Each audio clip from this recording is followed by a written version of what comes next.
Well, hello everyone and welcome. Thank you for tuning in to this edition of Tuesdays with Tamika. I am Tamika Walker Kelly, your favorite music teacher and president of the North Carolina Association of Educators. And I'm glad that you have joined me here, right here at 6 o'clock today because we have a special guest episode. Now, let me just say, this is the first time we've had more than one guest. And so I want to welcome all of my guests here. So let me put them all here on the screen with me. Hello, hello, hello. Let's see. Oh, look at that. We got three special guests today. All right, so I would like to introduce you all to several Council of State candidates and all good friends to today. We are joined by Secretary of State Wayne Marshall, State Auditor Beth Wood, and former and State Insurance Commissioner Wayne Goodwin. All of you, thank you so much for being on Tuesdays with Tamika. So, Beth, Wayne, and Elaine, would you like to say hello?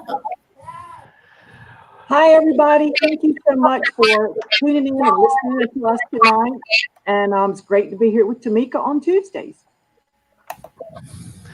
Hey everybody, this is Wayne Goodwin. Great to be here with Tamika and with my great friends Beth and Elaine, and thank you for your past endorsements and all the elections I've been in. And I'm delighted to be here. Thank you for your past endorsements. I'm Elaine Marshall, and I'm a former classroom teacher. I taught home economics at North Lenore High School, at Wheat Swamp High School at one time. So I've been a teacher, and it's been a delight to have so many good friends who are teachers and to have your endorsements. So thank you. I'm your Secretary of State. And shout out to Lenore County out in Region 7. And so we are going to start with Wayne. So Wayne, I'm so glad that you are here. You have served 2 terms as Insurance Commissioner of North Carolina. So you know what the position entails and you know why it's important to all of our North Carolinians across the state. So can you tell us a little bit about the office and why are you running for office again? Well, the Office of Insurance Commissioner, like the other offices here today, is part of the Council of State. And specifically, the Insurance Commissioner is to protect consumers while ensuring that we have a competitive insurance market. And particularly for consumers, the Insurance Commissioner is to use the law and math and the experts' advice and just good common sense to determine what the best rates are, to keep rates as low as possible for auto, homeowners, workers' comp, health insurance, and the like. So there's a lot of other things involved with it, but ultimately for voters and particularly for our educators, it's about helping to keep insurance in check and to fight greedy insurance companies who try to take our hard-earned money when we could be using it for other things, for our families, for our classrooms, for our communities, and for our savings. I look forward to talking with you further about it. I think you had a second part of the question, or did I cover that? Yeah, so my second question was, why did you feel it was important to run again for this office right now? Well, the reason I'm running again is because, I don't feel like my work was finished. I was first elected in 2008 when President Obama was elected and was reelected in 2012, along with my colleagues, Elaine and Beth here. And when I was running for a third term, along with June Atkinson, our previous superintendent of public instruction, for example, we both hit the what was called the unexpected Trump wave. And I had the third closest race in the state. Beth Wood had the closest race in the state. Governor Cooper had the second closest. My race, difference of 0.4%, just a difference of a few votes per precinct made the difference. And elections have consequences. Every vote matters. So I'm running to continue my record. And my record is simply this. Unlike anybody else in this race, for insurance commissioner, I've saved families, including educators, $2.4 billion. I ordered ordered $206 million in refunds on my watch. Lowest car insurance premiums on average in the country here in North Carolina. That's no longer the case. On my watch, I completely rejected the last round of homeowners insurance increases that were sought. And my rejection of that was supported by the courts. And that saved everybody 25%, which is about $600 million. We need a consumer champion. And I'm running to pick the mantle back up so I can fight for it once again. Thank you so much, Wayne. Now, I am glad that you broke it down for the everyday average North Carolinian, particularly our educators who needed to hear why insurance commissioner is so important. Because we all know what it feels like to have to pay huge amounts of money for car insurance, homeowners insurance, rental insurance, and all of those things, particularly on a teacher's salary, an educator's salary, can be huge cost deterrents for people coming into the profession and having to balance that. So I'm glad you shared that with everybody. Now, but I know you have to leave us a little bit early. So I want to ask you this question, and I'm going to ask it of Beth and Elaine a little bit later. But you said yourself, voting is extremely important. And we know that elections matter and choices matter. And so I'm going to ask you, what is your voting plan? Are you going to absentee vote by mail? Are you going to early vote? Or are you going to vote on election day? Well, I treat every day as election day because I think every day counts towards whomever we elect for these offices. But for this particular election, I'm actually going to vote early in person. And here's the reason why. Well, two reasons why. One, I like to actually see my ballot go into a machine that I watch and it be counted. And then second, my daughter just turned 18 yesterday, and she gets to vote for her daddy. And we're going to go together and we're going to vote in person early at our local precinct. And that's what families do. My wife passed recently. She would have been there with us, but she'll be with us in spirit. So we're voting in person early as a family. That is exciting to bring younger voters into the process, she's studying to be a teacher, by the way, at App State. That's so good. Shout out to App State. We see y'all up there in the mountains. And of course, we want to continue to send our love and prayers to your family during your loss during this time. And so we just wanted to extend that to you. Thank you so much, Wayne. Like I said, I know you have to leave early, but I'm glad you made time out to talk to the educators in North Carolina. And we will see you on a next episode of Tuesdays with Tamika. We'll keep our fingers crossed, right? I look forward to it. Take care and God bless. Thank you, Tamika.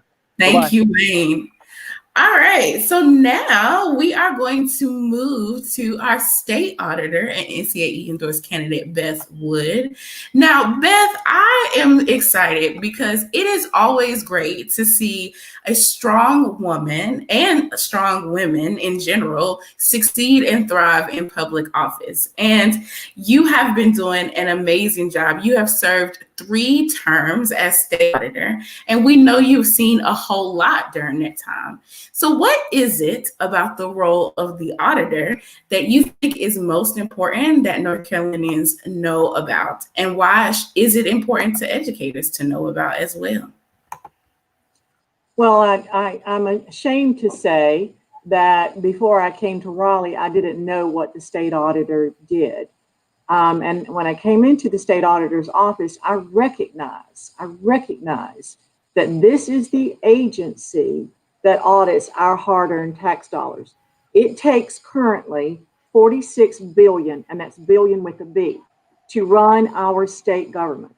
And all of that money comes in from you and I. So we take in about $13 billion a year in state income taxes. And if you're a teacher, you're paying it into Raleigh. And then every time you go out and purchase something, we bring in another $8 billion in sales tax. All of us that drive, another $2 billion in corporate tax. And then if you have spouses that have their own businesses, another $1 billion, $2 billion in gas tax and $1 billion in corporate tax. So, and then the state of North Carolina receives another $21 billion from the federal government, which is simply the federal income tax that we pay, goes to Raleigh, comes back in the form of Medicaid and food stamps and money for kids to go to school on loans, student loans. So the state auditor's office is the only eyes and ears that a citizen has for looking after how their tax dollars are being spent. So when I learned, I grew up poor on a farm. I am a product of the public school system, of the community college system, and the university system. And to know that our tax dollars, my parents' hard-earned tax dollars, it's this agency that is looking after how they are being spent efficiently, effectively, and the answer to that question is a big old fat no. Also, one other point to make is that the $46 billion, $14 billion of that is spent in the Medicaid program, that's health insurance for those that can't afford it. Another $14 billion is spent in education, 11 plus billion in K through 12, a little over 2 billion in universities, and $1 billion in community colleges. And then the next biggest agency that spends any money is the Department of Transportation, and that's only $6 billion. So you can see education and Medicaid, we got to make sure that these tax dollars are spent efficiently and effectively, because if we don't, there's only two things that could happen. Either we're going to have to go back to you and me for more tax dollars to pay for where monies were wasted, or the services that should have been provided with wasted tax dollars won't happen. So when I saw this, I knew I had found my niche of what I wanted to do for the rest of my career. I am so glad we have somebody taking a good account of how our tax money is being spent in the state auditor's office. Because when you go to the store, or like you said, when you go gas taxes, when you pay your income taxes, when that money comes back to North Carolina, we want to make sure that our money, yours and mine, remember, we are all taxpayer citizens. I know sometimes people forget that educators pay taxes, right? But all of that money is accounted for and spent effectively and wisely. So I appreciate you, Beth Wood. Thank you. And I'm so glad that you, like I said, are serving with some other strong women. And so I am going to transition over to Secretary of State Elaine Marshall. Now, you were the first woman, Elaine, elected to statewide executive office in North Carolina. So can you speak for just a moment about your experience as Secretary of State, and how has that experience been shaped by being a woman in office, Elaine? The fact that I was the first woman elected to executive branch office. That happened in 1996, and my opponent was Richard Petty. Most folks don't realize that. That's his career. He ran for public office. And I had a very good, sound defeat over him with the help of teachers and a lot of other good organizations who realized that a woman could do the job. And I've been on the job ever since, proving that a woman certainly can do it. I am a farm girl. I'm a former lawyer, small business owner, and as you already know, teacher. So I've done a variety of things, which I think helps make me well equipped for this office. The Secretary of State's office is actually a business office. Business support is what we do. And my law career is what helps me the most in that. I feel like I'm managing a large law enforcement agency, a large law firm, with a law enforcement capacity to it. It is important to the teachers that they know that we are a watchdog for their investment funds, and that we are on the job. I'm a small agency, just like Beth is an agency, is a small agency. Now, in the beginning, you asked how being a woman affected. I think all the leadership studies show you that women are more collaborative. Women are open to more ideas. Women don't always have to be my way or the highway, and we give credit to other people. I have always tried to mentor other women and share my knowledge. If it's worth anything to them, I'm glad to share it, and have opened a lot of doors for a lot of people. I'll tell you the most daunting and humbling thing is, from the day I got inaugurated, standing in line, shaking hands in the governor's mansion, there were people who brought their children to me, girls in particular, 8, 9, 10, just like the girls you saw at the funeral activities for Ruth Bader Ginsburg, who their mothers brought to let them have a historical moment. And that was when it settled in on me that I was a historical moment. And I knew that all the weight of the world was on my shoulders because all the eyes were on me. I knew that if I messed up, it would have been difficult for others like Beth coming along behind, because there were a lot of naysayers that said a woman can't do it. And had I had a difficulty, then they would have gone away and said, well, we told you so, But it's always been my mission to stay on the straight and narrow. I try very earnestly to keep politics out of the office, because when somebody wants to file a corporation or start a nonprofit, we don't ask, we don't care, we treat them all the same. So political implications just don't appear at my office. So I'm just delighted to be here with you all this evening. And Would you like me to tell a little bit more about what the office does? Sure. Can you share? Because when you talk about Secretary of State, it's always interesting. When we talk about like the Secretary of Interior, we talk about how we orient to outside. And it's so can you share when we talk about Secretary of State, what does that really? It's really the most misunderstood office because everybody's got a notion. They either watch the Secretary of State show and they think I run foreign policy, or right now we're getting telephone calls out by the bushel baskets, people complaining to my call center or asking questions about election stuff because most Secretary of States do elections. There are about a dozen of us that do not.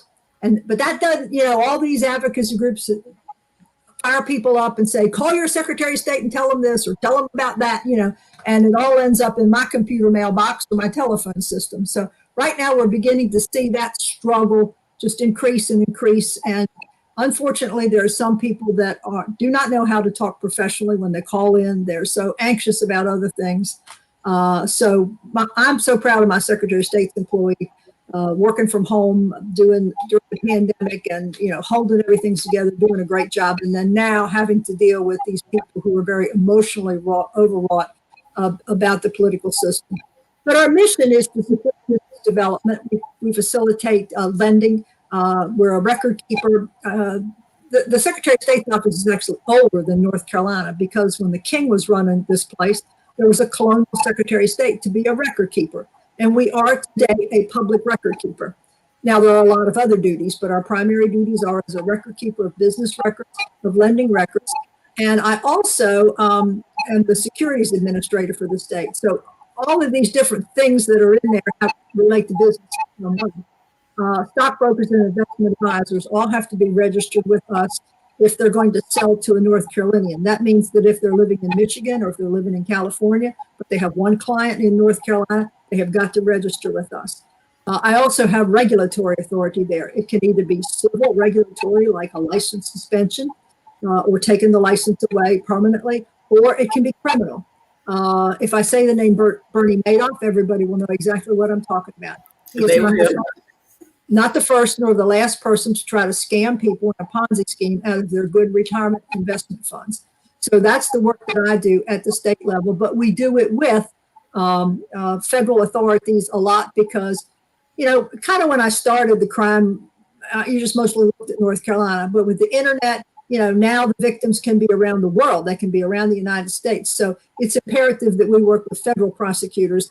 And I have staff that are cross-designated to try cases in federal courts. So to get the job done, to protect North Carolinians from these scam artists. So the part about my job that I like the best is being a consumer advocate, because I get to talk to a lot of groups. I get to give them tips and ideas, and we talk about the scam du jour and what the scam's trend is on all those things, whether it's counterfeit goods or whether it's investments.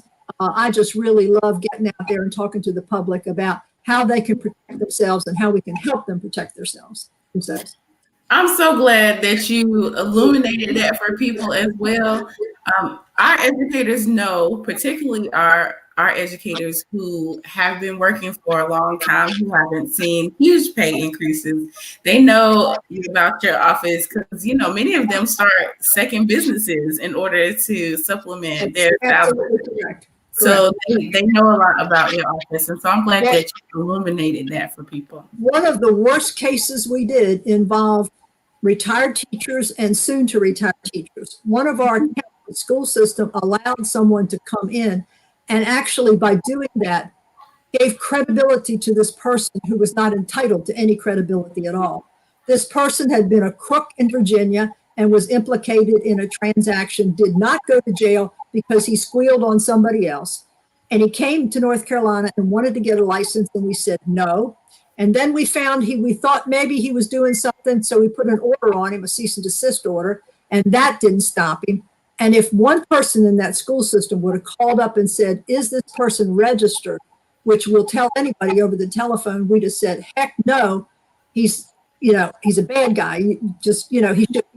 We denied him a license. So that school system allowing him to come in and have after school sessions with school teachers was one of the worst tragedies of a lifetime.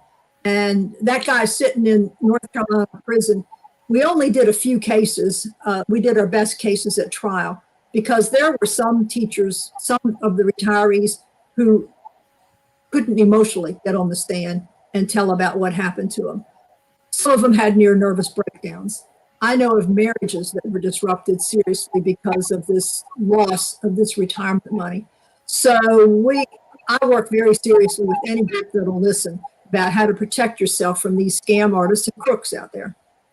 Yeah, so you gotta watch out, friends. Y'all gotta watch out for Joanna the scammer and Joe the scammer because they will try to take your money. And I'm so glad that we got Elaine and Beth here to watch out for our money, our tax dollars, our investment money, our retirement money. Shout out to our retirees.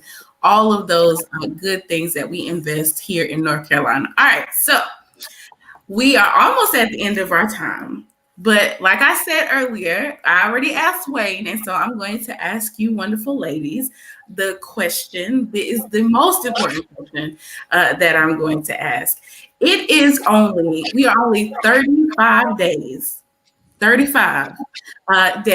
from November 3rd, Election Day. Tonight is a presidential debate at 9 o'clock, just so y'all can tune in because y'all need to watch that. And vote by mail has already started. So, Beth, I'm going to start with you first. What is your voting plan? I am going to vote early and in person. I too like to see that machine take my vote. I like the opportunity to thank the volunteers who are working so hard to keep the polls open.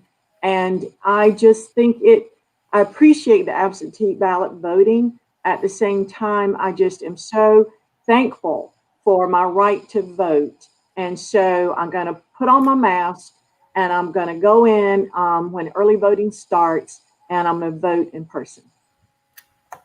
Thank you, Beth. All right, Elaine, what is your voting plan? Well, you're going to find all three of us are alike. I intend to go early vote in person, probably not the first day, but the second or third or fourth day. But let me tell you, I have been doing a lot of voter education, and I deeply respect anybody who's going to do the absentee ballot. But I've done a bunch of study on it. And North Carolina, unfortunately, has a high failure rate for people with absentee ballots. They're not fully, the envelope is not fully filled out. So my mission in these last couple of weeks here has been to educate people. When you ask for that absentee ballot, it's not one of the required fields, but there is a place to put your telephone number or your email in there. Please do that, because the law is that if there's something about the ballot envelope that's not right, they can call you. They have to call you. But if you haven't given them the way to contact you, that is a meaningless value that is offered to you. And the tricky part is that there's a witness requirement. The witness has to sign, the witness has to print their name, and the witness has to put their address on there. And that's where so many of the absentee ballots are being rejected. And of course, the voter has to sign the outside envelope. And again, some people forget to do that. So please, folks, be slow, be methodical, read all your directions and do it, because your vote is very precious. I'm intent on my vote being there to be cast when they first open up those machines. We don't, and North Carolina is fortunate because our votes that come in early, they get evaluated as to whether they're good or whether they're spoiled. That's the official word. You can get a chance to fix it if it's spoiled. They will periodically be put into the tabulator machines. They will be read. It will not be printed. The number they won't know, but they're in there. And then on election night, third, the button will be pressed and those votes will be available. So anybody, if they're going to vote absentee, please don't wait till the last minute to send it in. Even if there's grace period time, you want it to be there before election day, plenty. The grace period's there, that's nice, but please do it promptly. Do it promptly. So y'all, okay, so make sure that when you get ready, if you are watching this on Facebook, here's what I want you to do. When the replay is available, I want you to add it to your saved videos because you can do that, and then send it to all your friends because Elaine just dropped the whole how-to manual of how to do vote by mail and do it correctly so that your ballot is not spoiled. So make sure y'all save this video and share it with your friends. And so I'm going to say to our viewers, because we got lots of people watching all on our different social media channels, what is your voting plan? So whatever route you choose, I say this every Tuesday, we want you to know that you have choices of how to cast your vote and use your voice in this election. So just like Elaine laid out, you can do vote by mail. Just like Beth said, you can go early vote with your mask. You can match your mask. You can wear your buttons and bring your own pen. Or you can wait till election day on November 3rd and go with your mask and your own pen. Now, here's the most important thing about that is that make sure that you visit NCAEvotes2020.org and you can see these ladies plus Wayne as our pro public education endorsements that you can go ahead and mark your sample ballot before you go and vote.